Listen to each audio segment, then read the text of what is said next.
Bom dia, irmãos. Olha, eu gostei daquela musiquinha lá do Aleluia lá, viu? Que levanta e abaixa. Então, se eu vir alguém dormindo, a gente vai cantar a música no meio do sermão. Tá bom? Queridos, nós estamos lá em Mojimirim, servindo ao Senhor por meio do Ministério de Acampamento, por meio do Ministério de Day Camp, né, que são alunos de escolas públicas vindo para o nosso acampamento, e a gente compartilha o Evangelho do Senhor com eles. E nós encerramos, semana passada, a temporada de inverno.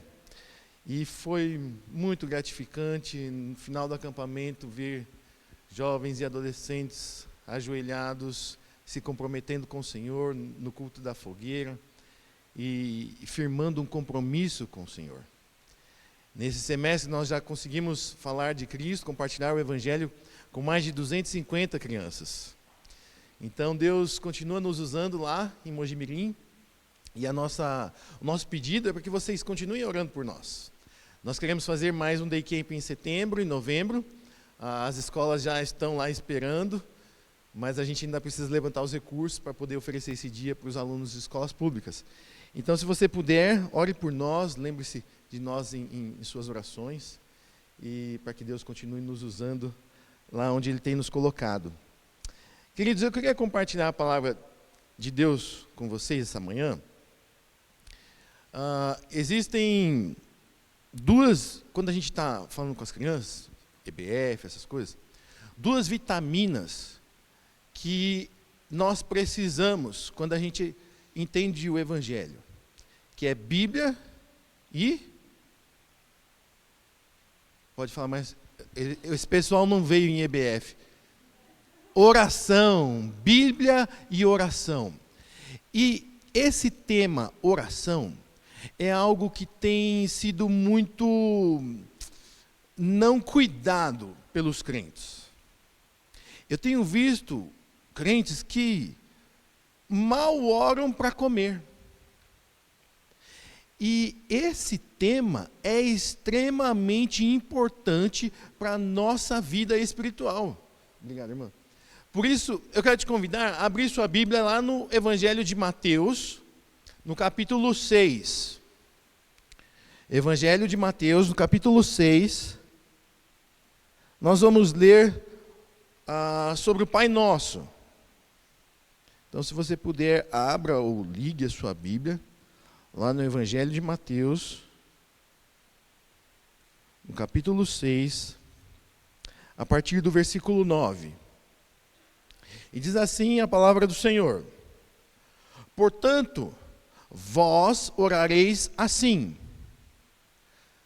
Pai nosso, que estás nos céus, santificado seja o teu nome, venha o teu reino, faça-se a tua vontade, assim na terra como no céu. O pão nosso de cada dia dá-nos hoje, e perdoa-nos as nossas dívidas, assim como nós temos perdoado aos nossos devedores. E não nos deixes cair em tentação, mas livra-nos do mal, porque teu é o reino, o poder e a glória para sempre. Amém.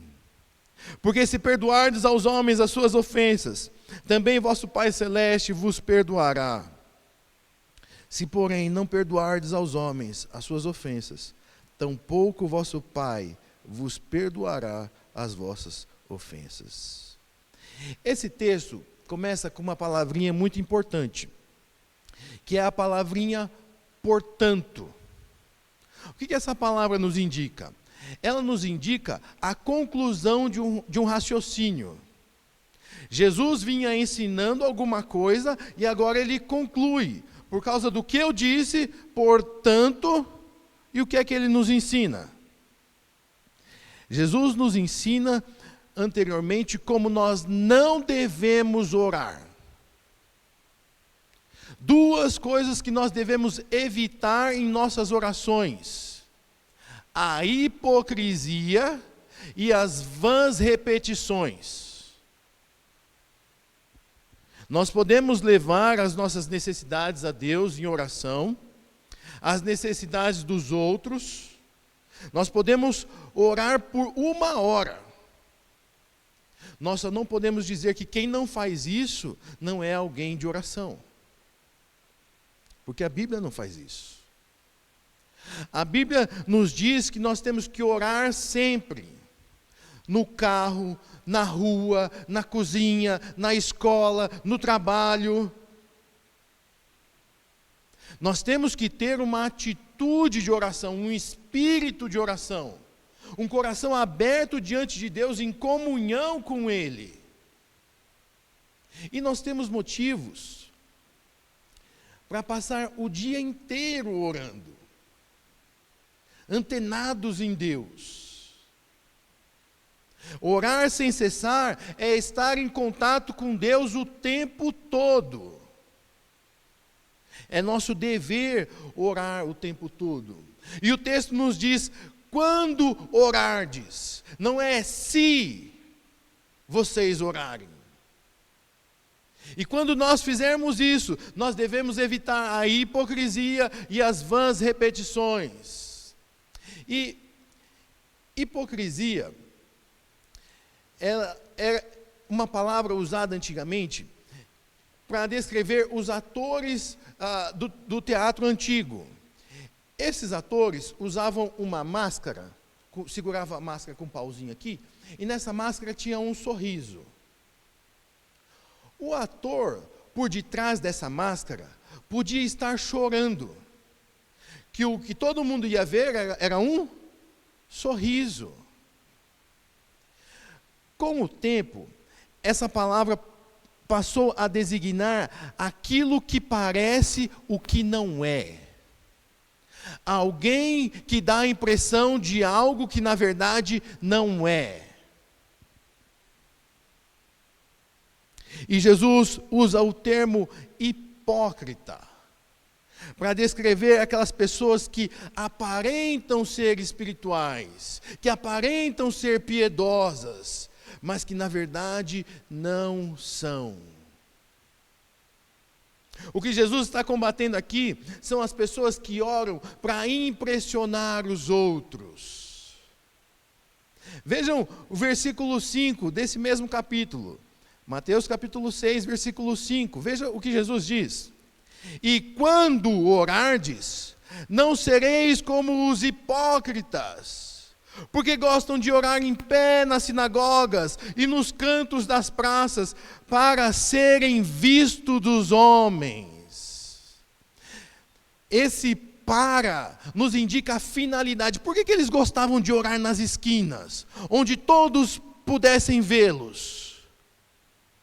Porque eles queriam ser vistos dos homens. E é exatamente isso que Cristo fala para nós evitarmos. Os fariseus, eles eram religiosos muito conhecidos. Aqueles que se dedicavam a cumprir todo o ordenamento da lei de Moisés. Mas aquilo era uma fachada. Na sinagoga, se orava sentado, se ensinava sentado. Mas quando alguém pedia para um fariseu orar, ele se levantava e orava, ó Deus, para que todos o admirassem. O que Jesus está condenando aqui é usarmos o cristianismo como meio de autopromoção. O que nós não podemos fazer é usar a palavra de Deus como meio de nos autopromovermos, para que as pessoas pensem que nós somos algo que nós na verdade não somos. Jesus está recomendando a sinceridade de coração. O que Jesus quer de nós é um coração quebrantado, arrependido, que se humilhe aos seus pés e diga: Senhor, eu preciso de Ti. Jesus está proibindo a hipocrisia, o show, e estimulando uma comunhão sincera, ainda que ninguém te veja. Vocês devem se lembrar do exemplo de Elias no Monte Carmelo, Eu vou ler para vocês rapidamente, lá em 1 Reis. Se você puder, abra sua Bíblia, vamos ler, acompanhar a leitura. 1 Reis, capítulo 18, a partir do versículo 20. Vamos ver exemplo de vãs repetições. 1 Reis, capítulo 18, versículo 20. Diz assim: Então enviou Acabe mensageiros a todos os filhos de Israel, e ajuntou os profetas no monte Carmelo. Então Elias se chegou a todo o povo e disse: Até quando cocheareis entre dois pensamentos? Se o Senhor é Deus, segui-o. Se é Baal, segui-o. Porém o povo nada lhe respondeu. Então disse Elias ao povo: Só eu fiquei dos profetas do Senhor, e os profetas de Baal são 450 homens. Deem-se-nos, pois, 2 novilhos. Escolham eles para si um dos novilhos, e dividindo-o em pedaços, o ponham sobre a lenha, porém não lhe metam fogo. Eu prepararei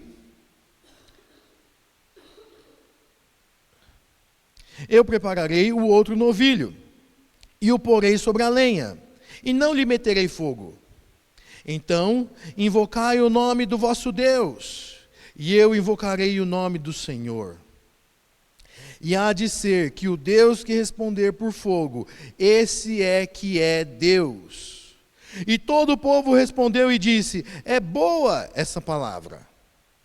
Disse Elias aos profetas de Baal: Escolhei para vós outros um dos novilhos, e preparai o primeiro, porque vós sois muitos, e invocai o nome do vosso Deus, e não lhe metais fogo. Tomaram o novilho que lhes fora dado, prepararam-no e invocaram o nome de Baal, desde a manhã até o meio-dia, dizendo: A Baal, responde-nos. Porém não havia uma voz que respondesse, e manquejando, se movimentavam ao redor do altar que tinham feito. Ao meio-dia, Elias zombava deles, dizendo: Clamai em altas vozes, porque ele é Deus. Pode ser que esteja meditando, ou atendendo a necessidades, ou de viagem, ou a dormir, e despertará. E eles clamavam em altas vozes, e se retalhavam com facas e com lancetas, segundo o seu costume, até derramarem sangue. A Baal, responde-nos. Desde manhã até o meio-dia, a Baal, responde-nos. É isso que Cristo está dizendo que nós devemos evitar. A nossa oração não pode ser um mantra. Não pode ser algo, olha, vai lá e reze 10 não sei o que lá o dia inteiro. Não é isso que Cristo quer de nós. Não é isso que Deus espera de nós. O nosso Deus não é como esses deuses da imaginação humana, mas é o Deus que conhece todas as coisas, que conhece todos os detalhes da sua vida.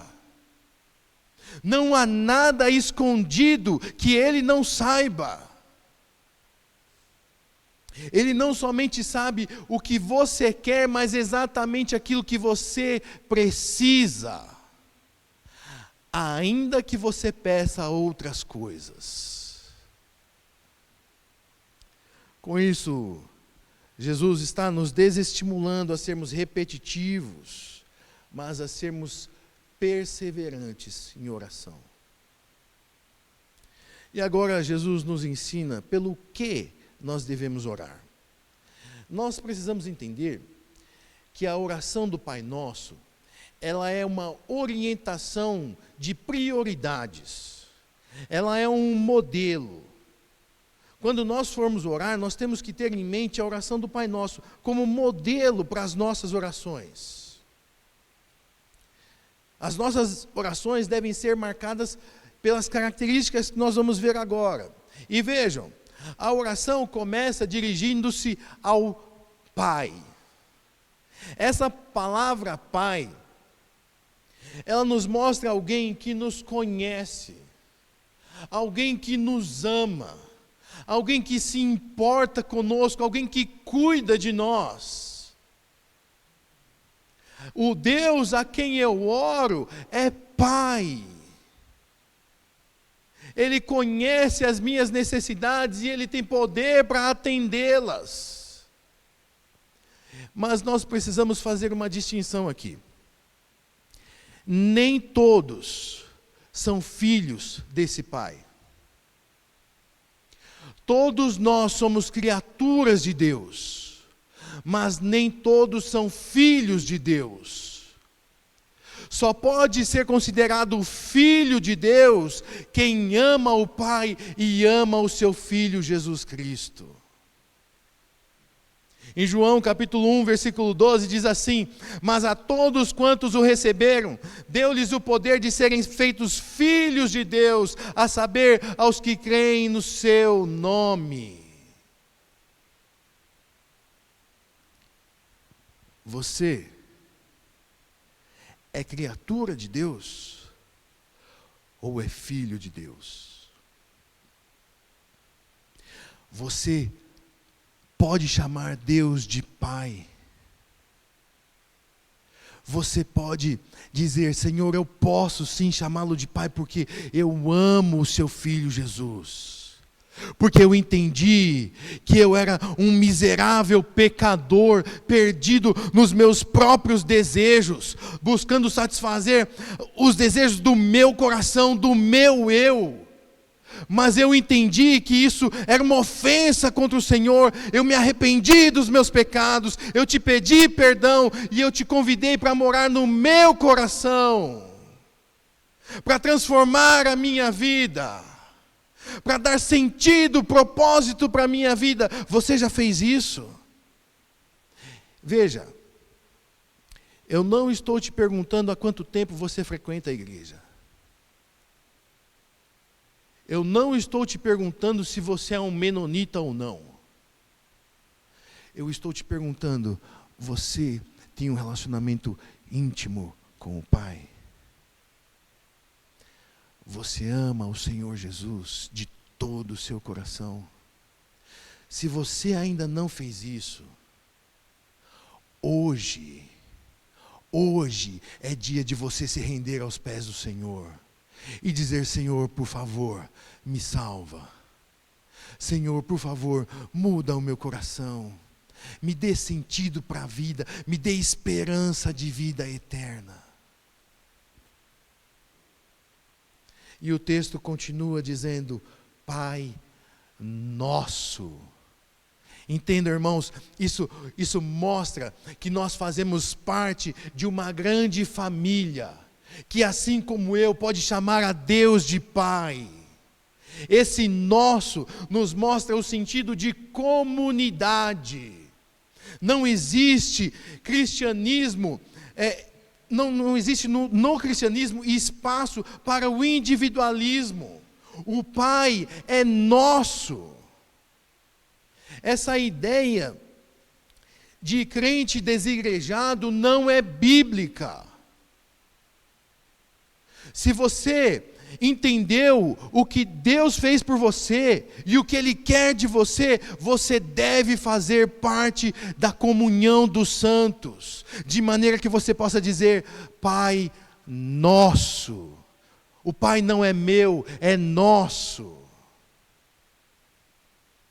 A comunhão entre os irmãos é algo que deve ser prezado entre nós. E o texto continua: Pai nosso que estás no céu. Essa expressão, ela tem dois aspectos. O primeiro deles ressalta a majestade de Deus. É o Deus Todo-Poderoso que governa o universo. É o Deus Santo que habita nos céus e que tem o controle da história em suas mãos. É o Pai Celeste. Isaías diz que esse Deus é Santo, Santo, Santo. É o Pai infalível, todo-poderoso e todo-amoroso. É o Pai que está nos céus. E o segundo aspecto dessa expressão é que nós somos peregrinos aqui. Essa terra, esse mundo, não é o nosso lugar. Nós estamos aqui de passagem, rumo aos céus, rumo à nossa pátria celestial. É lá que nós pertencemos. Anteontem, nós fizemos uma viagem para Whitmerson, em Santa Catarina. E conhecemos lá um pouquinho do museu dos imigrantes. E foi muito legal perceber a história dos menonitas. Entender um pouco mais. Só não foi boa a parte que meu cunhado fez a gente se perder lá e andar pela mata. Mas a gente perdoa. Mas, irmãos, se vocês olharem a história, vocês vão ver, esses menonitas, eles são peregrinos. Saem da Rússia, vai para Santa Catarina, vem para o Paraná. Daqui a pouco, não sei se a gente vai ter que sair daqui. Mas o que eu quero chamar a sua atenção é que nós não somos daqui.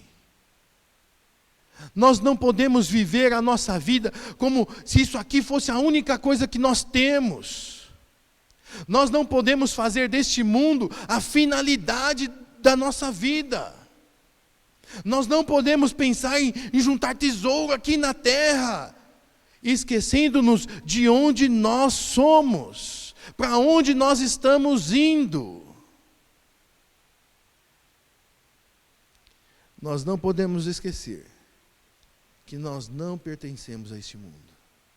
Nós somos cidadãos de uma pátria superior, a pátria celeste, onde o nosso Pai está. E agora, irmãos, fica mais fácil entender. Depois que nós vemos esses 3 primeiros pedidos relacionados ao reino de Deus, nós vamos entender mais facilmente que depois disso nós podemos pedir pelas nossas necessidades. E quais são os 3 primeiros pedidos relacionados ao reino de Deus? O alvo primário da nossa oração não são as minhas necessidades, mas o reino de Deus. E por isso Jesus nos ensina. Qual é o primeiro deles?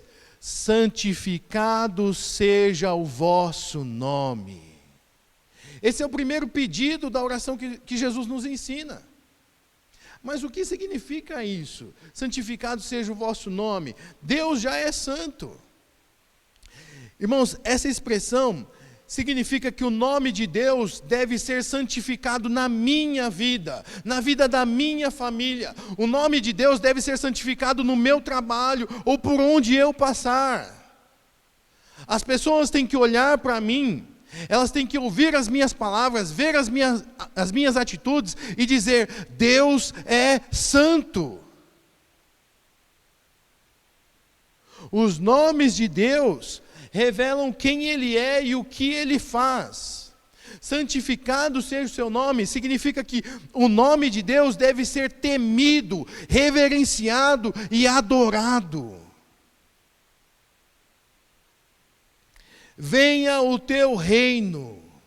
Deus tem um reino, mas esse reino ainda não veio em sua forma completa. Isso vai acontecer quando Jesus Cristo retornar.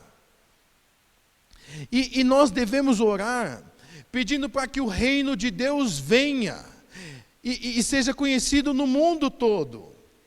E esse é um excelente momento para você orar por missões.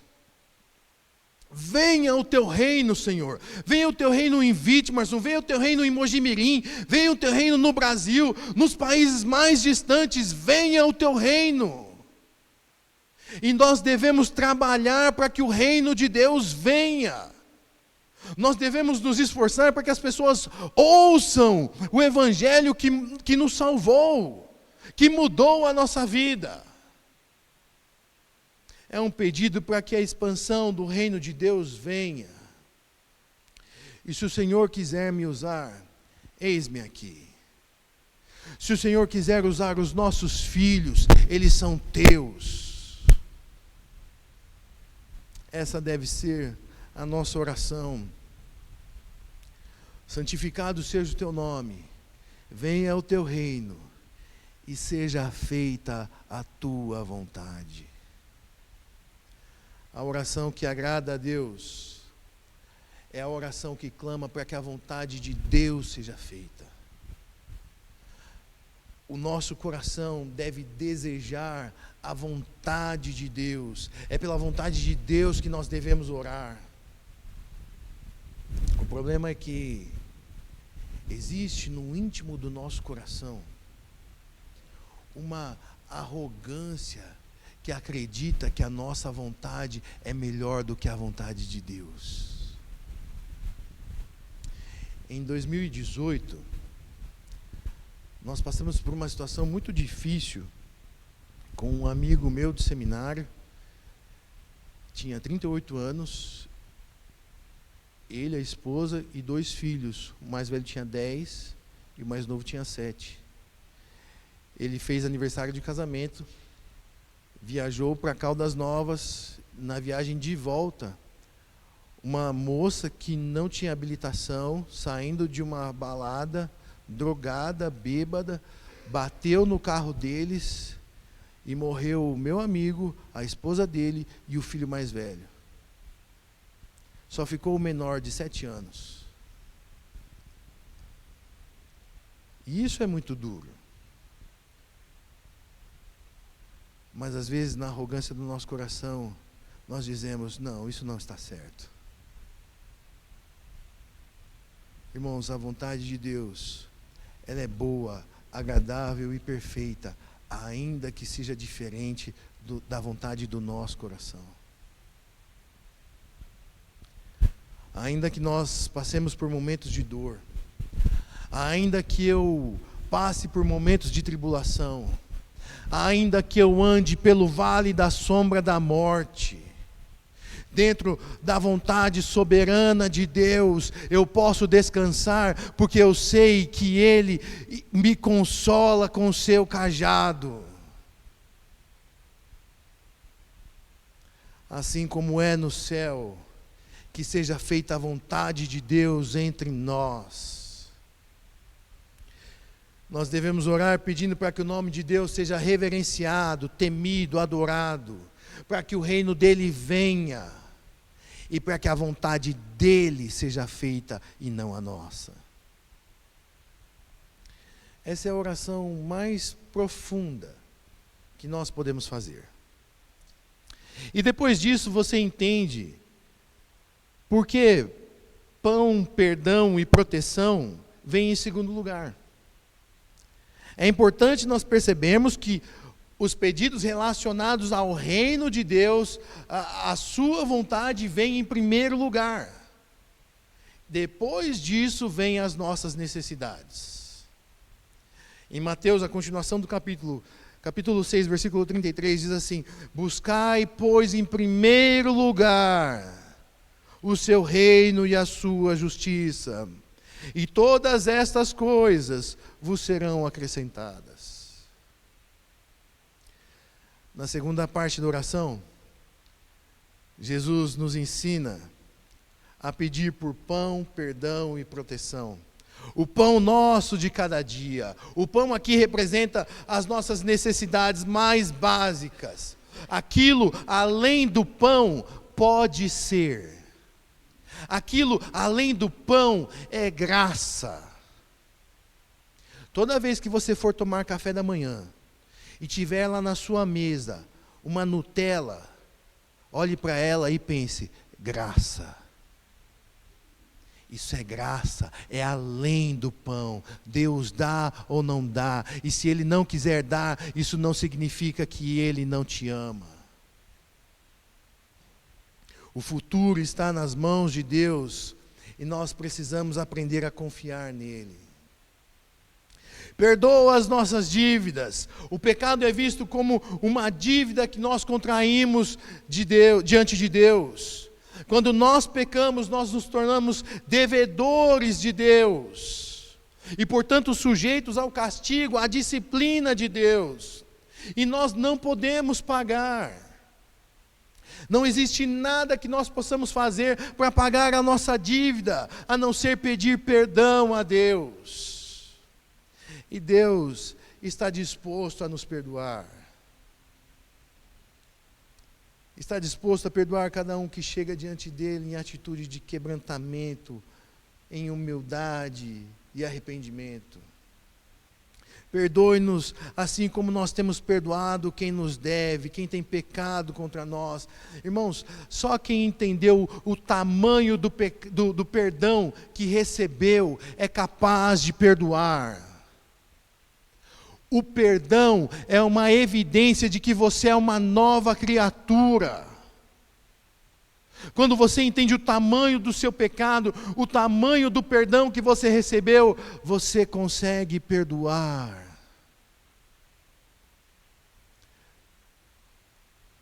E não nos deixe cair em tentação. Aqui está o pedido para que Deus nos proteja.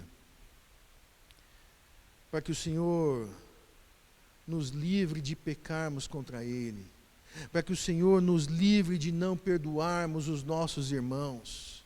Para que o Senhor nos livre da cobiça do nosso coração. Livra-nos, Senhor, de agradarmos o nosso eu mais do que o Senhor. Livra-nos, Senhor, de sermos servos que só têm olhos para esse mundo. Livra-nos de sermos servos que só ajuntam tesouro aqui nessa terra, onde a traça e a ferrugem corroem.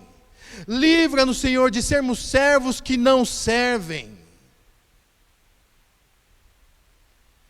Que ao orarmos, a nossa oração considere em primeiro lugar o reino de Deus, e depois as nossas necessidades. E tudo isso, porque teu é o reino, o poder e a glória eternamente. Amém. Feche os seus olhos.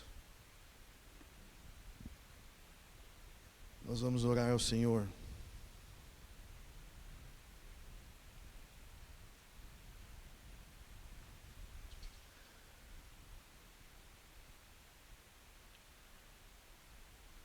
Senhor,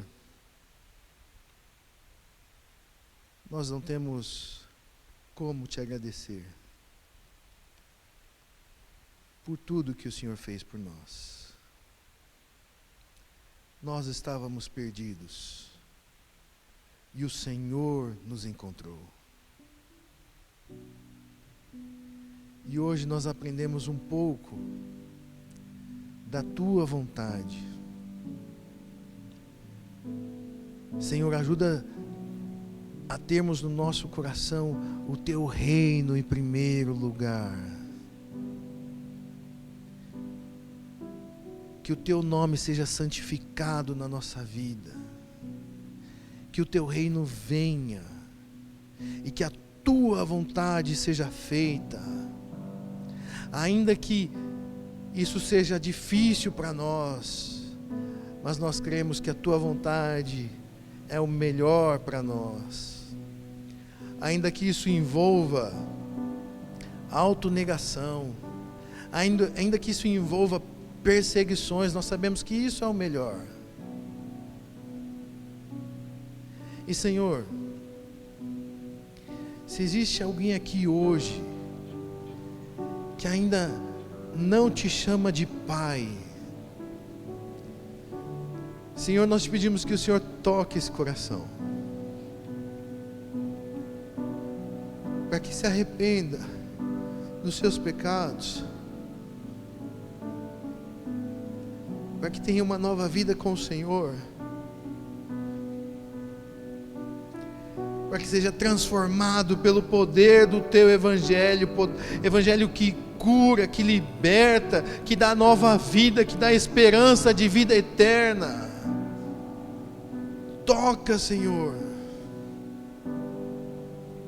que haja mudança,